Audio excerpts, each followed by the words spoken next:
पहन सकती और वो पैंटी पहनकर भी नहीं रह सकती, तो वो अपनी फुल पैंट को काट के शॉर्ट कर लेती है। इसके बाद एमा देखती है कि डीन उस झोपड़ी में आकर सो रहा है, तो वो भी उसके पास आकर सो जाती है। तभी अचानक डीन एमा की तरफ मुड़ता है और उस पर हाथ रख देता है, पर एमा को ये अच्छा लगता है और वो कुछ नहीं कहती। फिर अगले दिन जब एमा वाटरफॉल में नहा रही होती है, तब डीन आकर उससे सनस्क्रीन मांगता है, तो एमा डीन को कहती है कि मैं यहाँ नहा रही हूँ, तुम दूसरी तरफ जाओ। तो डीन कहता है कि तुम ही ने तो मुझे यहाँ पहरेदारी करने के लिए कहा है। ये सुन के एमा कहती है कि इस आइलैंड में कोई और भी है, इसलिए मैंने कहा थोड़ी देर के बाद रात होने वाली है। और एमा डीन को बता रही होती है कि वो अपने परिवार को बहुत याद कर रही है। तभी डीन को वहाँ पर किसी इंसान की खोपड़ी मिलती है, तो एमा उसे देखकर बहुत डर जाती है और कहती है कि ये भी हमारी तरह शायद यहाँ फंस गया होगा और इसकी ये हालत हो गई और अब हमारी हालत भी शायद इसी के जैसा हो जाएगा। पर डीन उसे कहता है कि ये शायद कोई मछुआरा या फिर कोई स्मगलर होगा जो यहाँ आकर मर गया था, लेकिन हमारे पीछे हमारे पेरेंट्स हैं और हम यहाँ अकेले नहीं हैं। और उसे विश्वास दिलाता है कि अगर हम एक दूसरे के साथ ऐसे ही देते रहेंगे तो हम यहाँ कभी नहीं मरेंगे और एक दिन हम जरूर घर वापस जाएंगे। और ये कहने के बाद वो एमा को किस करने लगता है। एमा पहली बार किसी को किस कर रही थी और उसे अच्छा भी लग रहा था और अब रात भी हो गई थी। फिर क्या होना था, डीन सारी हदें तोड़ देता है और आइलैंड में एक तूफान आता है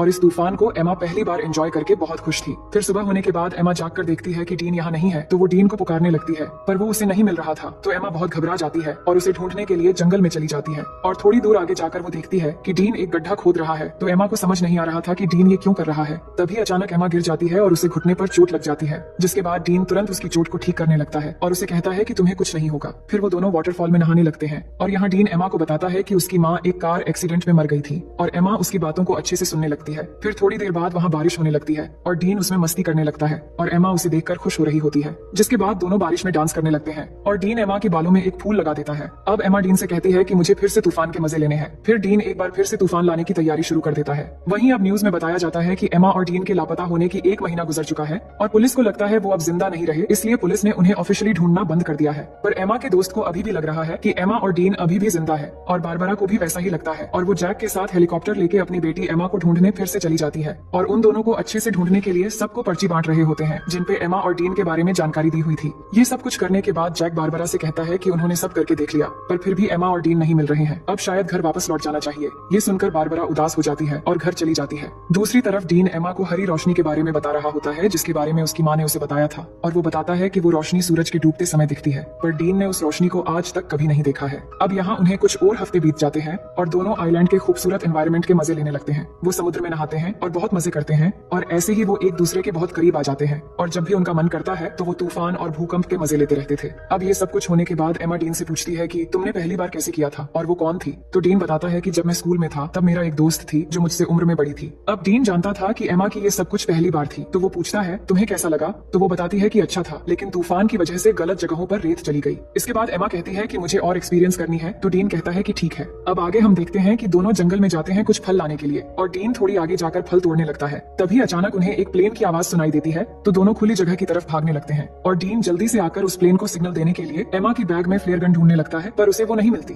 लेकिन तब तक वो प्लेन उनसे बहुत दूर चली जाती है। फिर एमा फिर से उस फ्लेयर गन को ढूंढने लगती है, पर उसे भी नहीं मिलती। तो एमा को लगता है कि उस आइलैंड पर कोई और भी है जो उनके चीजें चुरा रहा है। फिर आगे हम देखते हैं कि कुछ दिन और बीत गए हैं, पर उनके ऊपर से अब तक सिर्फ एक ही प्लेन गुजरा है और कोई भी उन्हें बचाने नहीं आया है। दोनों झोपड़ी में बैठ के बात करने लगते हैं कि उन्हें अब घर वापस जाने की उम्मीद छोड़ देनी चाहिए और यहाँ जंगल में पूरी तरह एक दूसरे के साथ बिताने का फैसला कर लेना चाहिए। तभी अचानक डीन को किसी जानवर की आवाज आती है, तो डीन जंगल में जाता है उस जानवर को ढूंढने के लिए। तो एमा को डीन की चिंता होने लगती है, तो वो भी उसके पीछे चली जाती है और वही डीन जैसे ही थोड़ा आगे जाकर देखता है तो वहाँ एक ब्लैक पैंथर होता है, जिसे देखते ही वो भागने लगता है और भागते भागते काफी दूर जाने के बाद वो अचानक जमीन पे गिर जाता है। और एमा भागती हुई जब डीन के पास पहुंचती है तो वो देखती है कि डीन के पास खून से लथपथ एक चाकू है और उसने एक ब्लैक पैंथर को मार दिया है। फिर आगे हम देखते हैं कि एमा और डीन के सभी दोस्त और पेरेंट्स उनके बिना ही अपनी जिंदगी की शुरुआत कर लेते हैं और यहाँ एमा और डीन ने भी आइलैंड पर जीना सीख लिया है और इधर ही अपनी जिंदगी गुजारने का फैसला कर लिया है, क्योंकि उन्हें जो उम्मीद थी कि उन्हें कोई बचाने आएगा वो भी अब खत्म हो चुकी थी। उन्होंने शिकार करना भी सीख लिया है